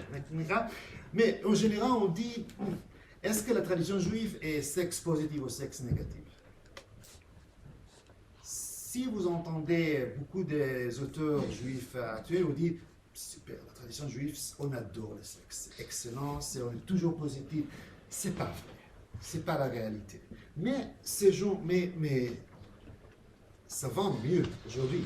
C'est plus facile aujourd'hui de vendre quelque chose qui regarde les sexualités de manière positive que de manière négative. Négatif, c'est vraiment pas à la mode aujourd'hui. À l'avantage des auteurs contemporains juifs qui vont dire que le judaïsme a une opinion très positive du sexe, c'est ce texte-là. Heureusement pour eux, il y a ces textes médiévaux, Lettres sur la sainteté, qui est vraiment, il y a là des phrases qui sont assez positives. C'est l'exemple qu'il y a plusieurs films de Hollywood où on voit question de sexualité et de contexte juif. Les gens, on cite de ces textes. Il y a, est-ce que par exemple, est-ce que c'est assez ancien? Il y a un film de Barbara Streisand, Yentl. Il y a des décennies, c'est sur une femme qui s'habille comme un garçon pour aller étudier dans les yeshivas. Il y a un mariage et on cite de ces textes. Il y a plusieurs comme ça, donc, parce que c'est assez positif. Là, ces textes mystiques. Après, il y a des textes de Zohar. Zohar, donc, c'est le livre le plus important de la tradition mystique. D'après la tradition écrite au XIIe siècle de notre ère, juste avant la destruction du temple, dans la région d'Israël-Palestine, d'après les chercheurs, écrit en une partie, 13e siècle, en Espagne, côté Provence, Espagne, ces régions-là, les livres les plus importants de la tradition mystique est devenu dans la tradition juive, pour certains groupes, presque important comme les Talmuds, extrêmement important, et on cite de ces textes. Là, c'est les Talmuds des Kabbalah, des Zohar. Kabbalah a donné le terme Kabbal, un terme antisémite, pour dire c'est tout des plans que les Juifs font, c'est secret des Juifs. Mais le terme c'est Kabbalah, qui est en littérature mystique qui n'est pas très différent de beaucoup d'autres littératures mystiques des religions. Après, ce que j'ai, c'est orthodoxie en recent decades. Vous voyez là, c'est 4. Donc, au début, j'essaie là d'expliquer qu'est-ce que c'est l'orthodoxie aujourd'hui. L'orthodoxie aujourd'hui dans le monde juif est très complexe parce qu'on a des mouvements, des groupes, et les lignes sont vraiment pas claires. De niveau que dans 10-20 ans, il y aura quelque chose d'autre dans les groupes. Si je explique, par exemple, politique en Israël, qui est super complexe, certainement maintenant,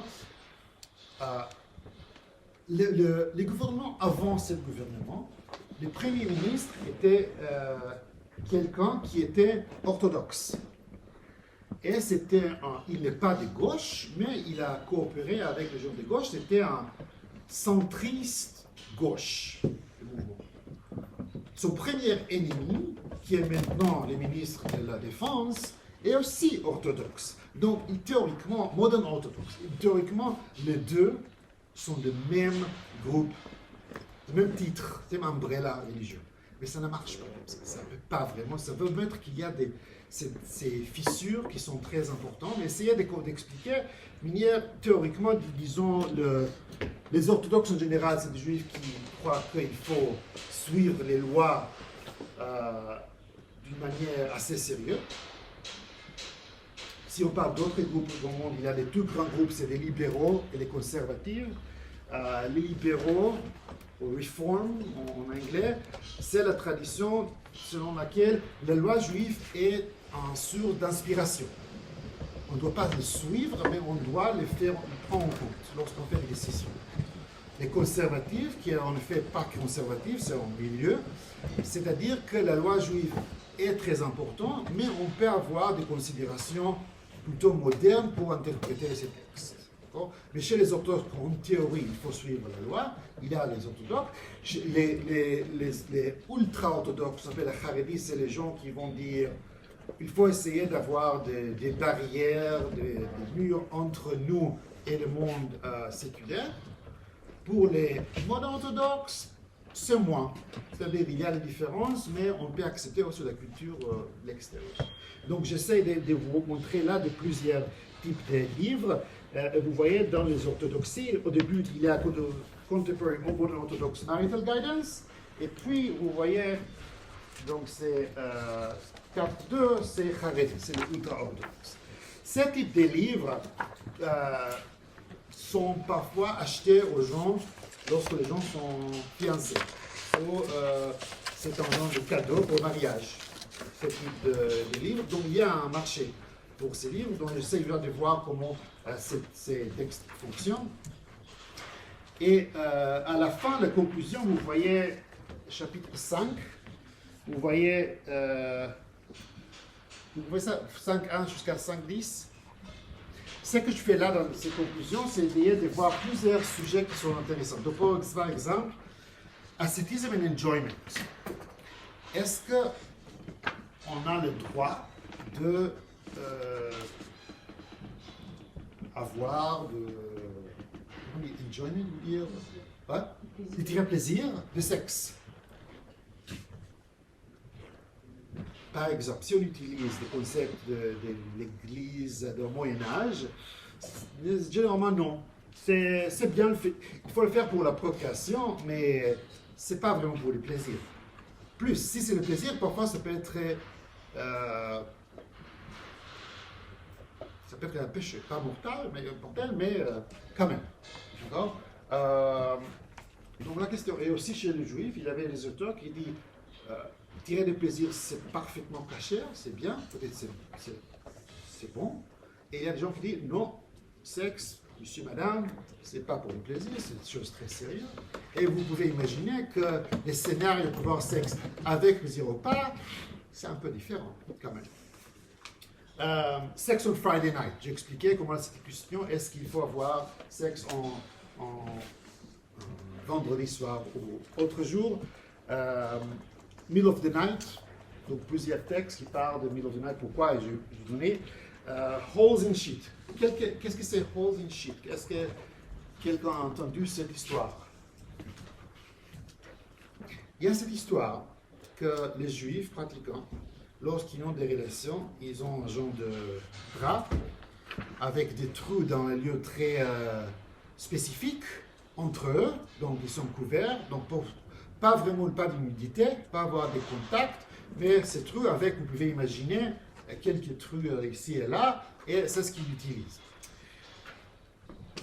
Souvent, des auteurs juifs disent que c'est des antisémitismes. C'était quelque chose pour dire que les juifs sont très bizarres, même ils ne peuvent pas avoir des sexes comme des gens normaux. Probablement il y a quelque chose de cela, mais ce qu'on trouve dans ce que j'ai montré dans plusieurs textes, il y a des auteurs juifs, pas beaucoup, mais parfois, qui disent qu'il est interdit de le faire. Nous savons bien que souvent avec les lois, quand il y a interdiction, c'est-à-dire que quelqu'un a fait quelque chose, n'est-ce pas? De dire, je ne sais pas, lorsqu'il y a des problèmes, il y a des interdictions. Donc apparemment ça existait en certains groupes, certains milieux, très très rares, mais c'est aussi par exemple une manière d'éviter les plaisirs, d'essayer de faire des choses qui sont vraiment faites juste pour précréation. Donc ce que je montre là, c'est probablement pas totalement des inventions non juives, ça existait, mais c'est assez rare. Donc ce type de mythe. Overturning the table, not in your way, in Annal 6, c'est 5.6. Parler du sexe, c'est assez complexe, et souvent il y a ce genre de une manière de parler, de métaphores, n'est-ce pas? On utilise des métaphores.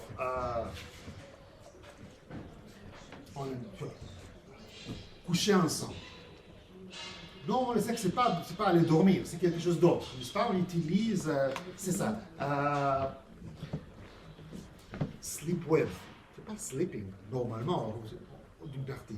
Mais donc, mais le problème avec les métaphores, c'est que parfois, on ne comprend pas les métaphores. Surtout, c'est les métaphores sur d'autres cultures, d'autres temps, et on sait pas de quoi il s'agit. Le problème avec plusieurs trucs comme des sexes oral, anal et autres, c'est qu'ils ont utilisé des métaphores qui nous semblent un peu des mystères.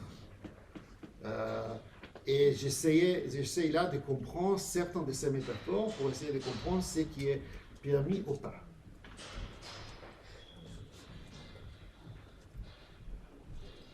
Des adultes ici? Oui? Ma fille ne comprend pas le français, mais elle comprend beaucoup de choses, donc je ne peux rien faire avec ces... oral sex, yes or no? Manière religieuse. Donnez-moi des arguments. Yes or no? C'est quoi les juifs? Hein? En général. Oui, avec des généraux, ou religieux, ou je sais pas. C'est pas procréatif. Voilà, donc si on a par exemple cette idée, c'est pas très bien. Anal,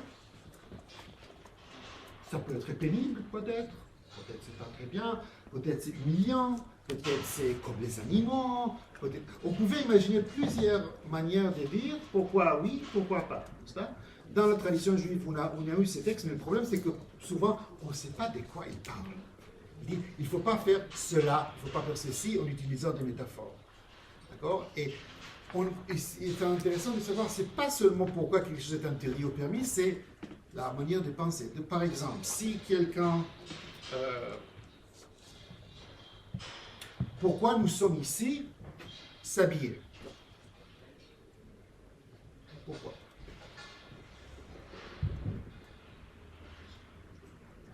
Parce que la nudité, c'est une chose privée. Qui dit ça? Enfin, c'est Culture. l'idée. Il y a cette idée, n'est-ce pas? Il y a cette idée. Et il semble aussi, je crois que dans beaucoup des auteurs, c'est quelque chose qui... Lorsque vous voyez un chien avec un genre de... quelque chose pour l'hiver, qu'est-ce que pensez-vous? Vous rigolez, n'est-ce pas? C'est un peu bizarre parce qu'ils ne sont pas... Pour nous, l'habitude, c'est les hommes, les humains sont habillés, mais pas les animaux, n'est-ce pas? Il y a quelque chose qui... Hier, on était dans le musée d'Orsay, et je montrais à ma fille, il y a un... Je crois que c'était un rodin.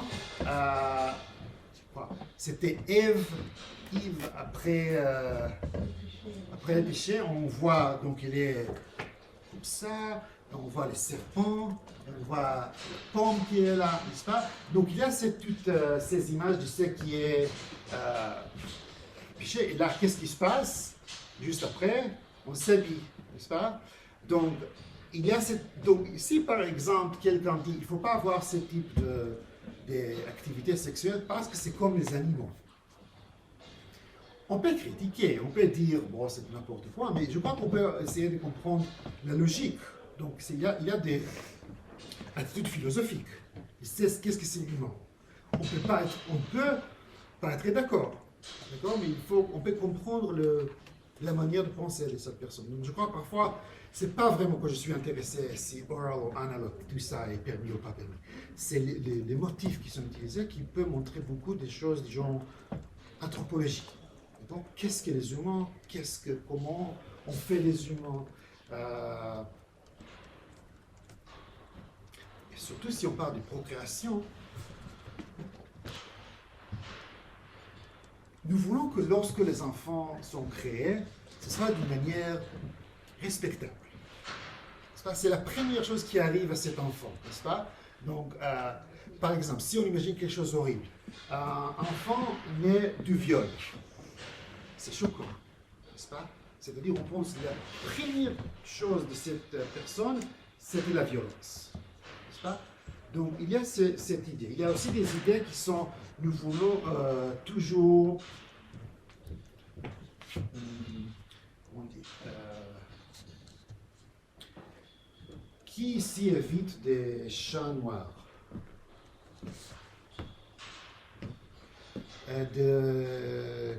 le nombre 13. Mais si je vous dis que si vous allez toucher le chat noir, votre enfant sera malade. Et si vous avez des enfants, c'est possible de dire c'est de n'importe quoi, mais c'est aussi peut être dire avec les enfants c'est des risques. Il faut you have to be careful. Il y a quelque chose avec les enfants des précautions qui est supplémentaire pour les gens, parce que là c'est vraiment avec le sexe c'est aussi donc, si par exemple il y a plusieurs règles qui disent que enfant né de certaines pratiques sexuelles sera malade, ou sera un imbécile, ou sera laid, ou sera méchant. Vous voulez avoir fun et avoir ces actes sexuels parce que c'est vraiment super et grand plaisir, ou vous pouvez dire non, je préfère de play it safe. Je crois que c'est quelque chose de très humain, n'est-ce pas, d'avoir des précautions avec la génération suivante. Boire du café, du vin durant la grossesse, n'est-ce pas? C'est bien. Beaucoup du vin en France c'est compliqué, question compliquée. Il y a des pays dans lesquels c'est crime absolu de boire du vin pour une femme durant la grossesse. On ne le fait pas généralement parce qu'on croit aux scientifiques. Je ne sais pas s'il y a ici des experts de la biologie qui peuvent expliquer comment exactement ça marche, non? C'est exactement pourquoi l'alcool peut affecter négativement. Parce qu'il passe dans le sang. Pardon? Par le sang. Il passe dans le sang. L'alcool que boit la mère, il va dans le sang du bébé. Vous êtes une personne de 2024, vous connaissez la science, du sang, des trucs qui passent, mais il y a d'autres choses aussi, de l'eau qui passe sur le sang. Pourquoi l'alcool négatif? Des coca. Mais parce que Il y a les scientifiques. Et les scientifiques nous disent l'alcool c'est négatif, n'est-ce pas? Donc si quelqu'un de mon âge vous dit, si juste avant d'aller faire l'amour, encore une métaphore, avec ton mari, tu vois du chien, ça va créer que l'enfant sera méchant. C'est la même chose, c'est-à-dire on croit quelqu'un. Là, on croyait des théologiens, nous on croyons des scientifiques, n'est-ce pas? Il y a quelques années, on nous a dit à propos des Covid, on a cru les scientifiques et c'est bien, mais nous ne sommes pas tous des experts. Donc toujours nous avons ces gens qui sont des experts pour vous. Donc on voit beaucoup dans ces textes rabbiniques, parfois on dit, si par exemple l'enfant est né des relations de tel ou tel type, quelque chose de négatif existe, il y a aussi des questions les gens vont faire attention. Voilà, donc là ce type de texte. Censorship, c'est autre question, c'est des livres qui étaient censurés. Par exemple, cas intéressant, c'est que dans un texte du XVIe siècle, Shulchan Aruch, il y avait dans un manuscrit au début, je ne dis pas les sexes anal n'étaient pas encouragés, mais permis. Mais il y avait la censure chrétienne. À l'époque, les livres sont déjà imprimés et l'Église demande de censurer les livres des Juifs. C'était généralement fait par les Juifs qui s'étaient convertis au christianisme. Donc ils savaient l'hébreu, ils connaissaient la tradition rabbinique et ils travaillaient dans les maisons des imprimants pour censurer. Il semble que quelqu'un a effacé ces permissions, pas parce que l'Église a dit que c'est négatif, mais qu'on ne voulait pas se présenter aux chrétiens comme des personnes qui permettent ce type d'activité sexuelle. C'est-à-dire un genre de censure interne. N'est-ce pas? Donc on voit ce type de censure dans plusieurs cas que quelque chose qu'il ne faut pas dire. N'est-ce pas? on trouve cela, et peut-être vers la fin, the need for manuals. Pourquoi ces besoins, pourquoi on a besoin de cela, donc il y a plusieurs trucs. Et à la fin, il y a des religious scientists, sexuality and Haredi sexuality. Et j'aimerais dire surtout sur la question du religious zionist. Donc le mot zioniste est utilisé récemment d'une manière très péjorative, je dirais antisémitique. Souvent, zioniste, c'est un genre de... c'est juif. C'est à peu près la même chose. On ne veut pas dire Israël, on dit zioniste. Mais le zionisme, c'est un mouvement du 19e siècle qui dit que les juifs n'ont pas la place en Europe. Il y a des pogroms et il faut avoir la place pour eux. Le mouvement, c'est le mouvement qui a créé Israël. Du mouvement sioniste, il y a aussi ces éléments qu'on trouve dans beaucoup d'autres mouvements, beaucoup de cultures, un genre de retour à la terre, le genre d'agriculture, d'aller loin des cités, n'est-ce pas, et de travailler la terre. C'est quelque chose qui est important pour l'homme, pour la personne. Aussi l'idée qu'on était en exil, maintenant nous ne sommes pas à l'exil. À l'exil, il y a des règles qu'il faut faire. Donc par exemple, je dirais, si je prends des exemples vraiment tristes d'aujourd'hui, actuels, il y a beaucoup de juifs qui ne sont pas en Israël, qui ont peur. Il y a des racismes, il y a des antisémitisme assez important dans beaucoup de pays, beaucoup de régions qui ont peur, qui cachent leur identité. Pas des toiles de David, pas des kippas. Je les vois à Paris avec des casquettes, je les vois, je reconnais bien mes camarades, n'est-ce pas? Donc l'idée que lorsque quelqu'un est en exil, on peut penser à d'autres minorités, n'est-ce pas? D'autres minorités qui sont les Arabes, hispaniques, gays, les gens qui vont cacher leur identité parce que c'est risqué. Mais si par exemple, disons un exemple, quelqu'un qui était, c'est pas aujourd'hui, quelqu'un qui était à Paris dans les années 60, gay, qui devait être peut-être parfois caché, et il prend l'avion, il arrive à San Francisco. La joie suprême, on peut aller avec les drapeaux, tout est parfaitement, n'est-ce pas? C'est un genre à différents types de se comporter. Il y a ces idées dans les théologiens religieux du mouvement sioniste que lorsqu'on est en Israël, il y a un autre type de comportement différent des comportements dans l'exil. Donc, par exemple, l'idée que dans l'exil, il y avait beaucoup des interdictions. Il ne faut pas faire ceci, il ne faut pas faire cela. Mais maintenant, lorsque nous sommes libres, nous sommes dans notre pays propre, beaucoup de ces interdictions sont obsolètes. C'est un peu comme le christianisme, les venues de Christ, après les lois de l'Ancien Testament, n'est-ce pas? C'est autre réalité, et beaucoup des interdictions, c'est fini. Et on voit dans beaucoup de textes comme ça, que beaucoup des interdictions à propos des sexualités sont plus valides, parce que maintenant nous sommes chez nous, libres, forts, fiers, moins des limites. Et on voit ça dans ces textes. Et souvent, ce n'est pas explicite, mais on peut les voir dans ces textes. Voilà, donc ça c'était mon projet, et voilà, merci.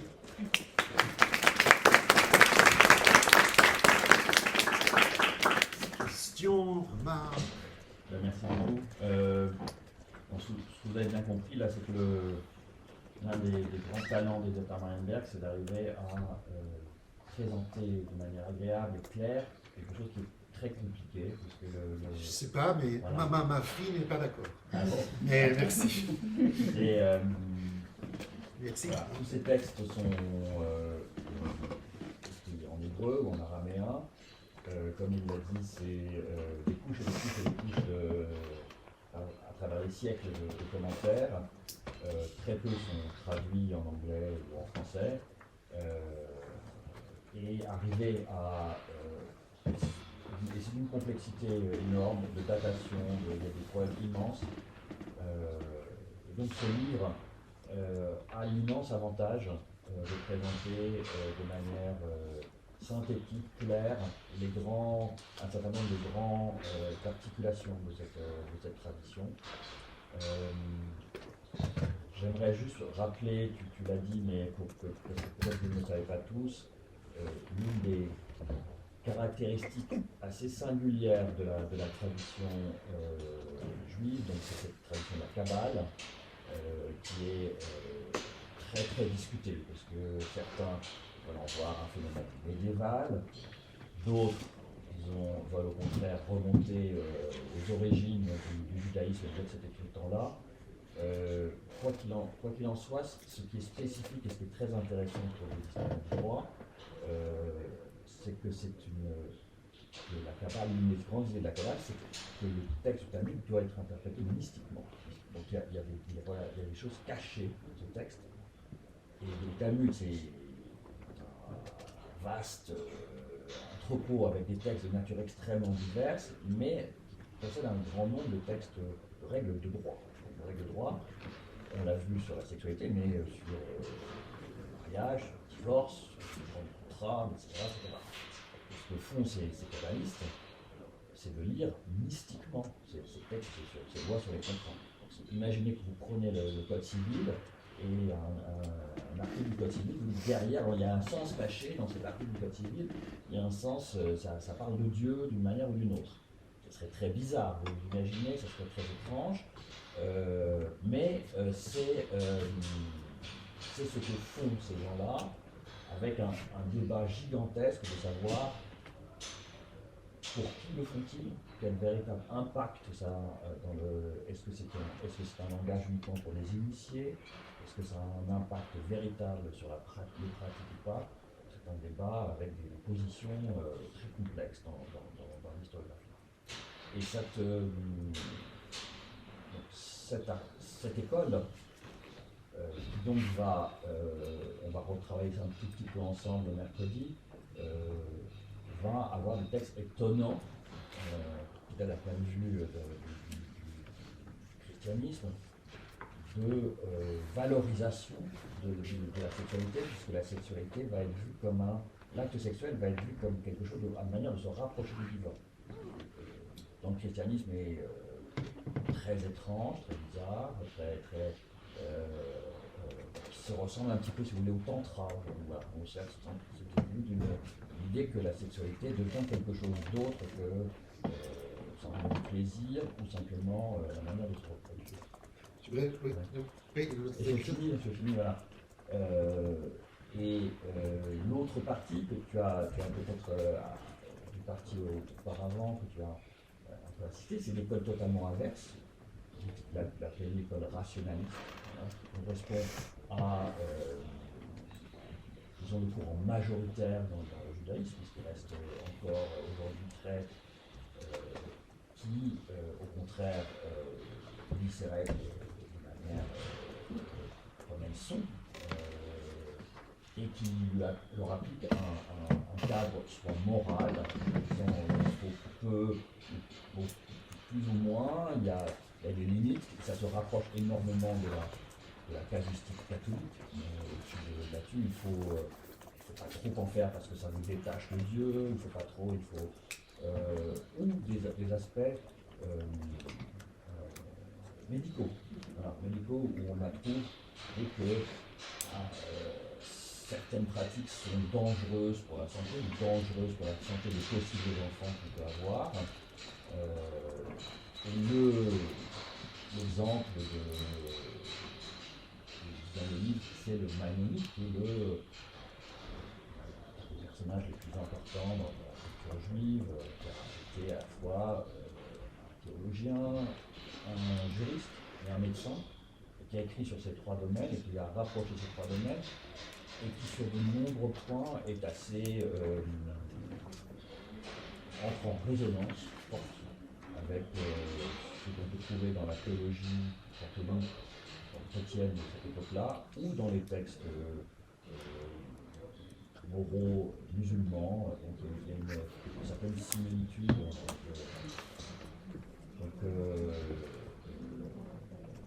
Merci. merci encore. Voilà, je pense que ça permet de cadrer un tout petit peu par rapport à mes horizons qui sont viennent plus de la culture chrétienne, des approches chrétiennes et post-chrétiennes de la sexualité. Sachant que voilà, vous voyez qu'il y a un continent du droit de la sexualité qui nous permet de découvrir J'aimerais ajouter quelque chose. Je crois que, d'abord, je n'ai pas dit, mais je crois qu'il faut qu'on donne crédit à la tradition historique en France, c'est le concept de la longue durée, de travailler vraiment sur les phénomènes comme ça qui sont de très longues périodes. C'est quelque chose que je fais, qui est très important pour moi. D'autres choses, je pense que la comparaison que vous avez faite avec la loi civile, c'est pas parfait. Parce que la loi civile, on ne considère pas comme un texte sacré. Mais lorsqu'il y a des textes qui sont considérés des très lourds textes sacrés, souvent on cherche des codes. Et ça peut être, je sais pas, Beatles, donc Lucy in the Sky with Diamonds, c'est LSD. Donc il y a d'essayer de trouver des codes comme ça. Il y a de trouver, je vois maintenant beaucoup, et I have to mention that singer, chanteuse Taylor Swift. Dans ces textes, les gens qui aiment Taylor Swift, ils trouvent des codes. Ils trouvent des choses. Moi, je travaille sur Sting. Je ne pense pas qu'il y a des codes dans ces textes. Ces textes qui sont clairs, c'est clair, on trouve des choses intéressantes, mais il n'y a pas des choses qui sont cachées. Mais lorsqu'on dit qu'un texte, quelque chose qui est vraiment sacré, qui est vraiment important, après la lecture simple, on peut toujours trouver d'autres choses pour montrer pourquoi c'est tellement important. Et je crois que dans les textes, et surtout quand il s'agit de textes qui sont considérés d'être précis. Donc si par exemple la Bible est considérée d'être très précis, chaque mot compte, on veut dire, c'est pour des raisons. Il y a quelque chose là qui est caché dans ces textes, et je crois que c'est vrai, ça c'est quelque chose que les mystiques vont faire. Ils vont dire, c'est pas seulement un texte, il y a des codes là-bas, et je pense qu'il ne faut pas regarder là comme des... C'est pas des fous. Je ne peux pas dire qu'il y a des gens qui regardent là comme des négatifs. C'est un très grand respect au texte. Dire il y a quelque chose là qui est vraiment important et je crois que c'est ce qu'ils font. Merci. Merci pour cela et merci pour l'invitation. Merci.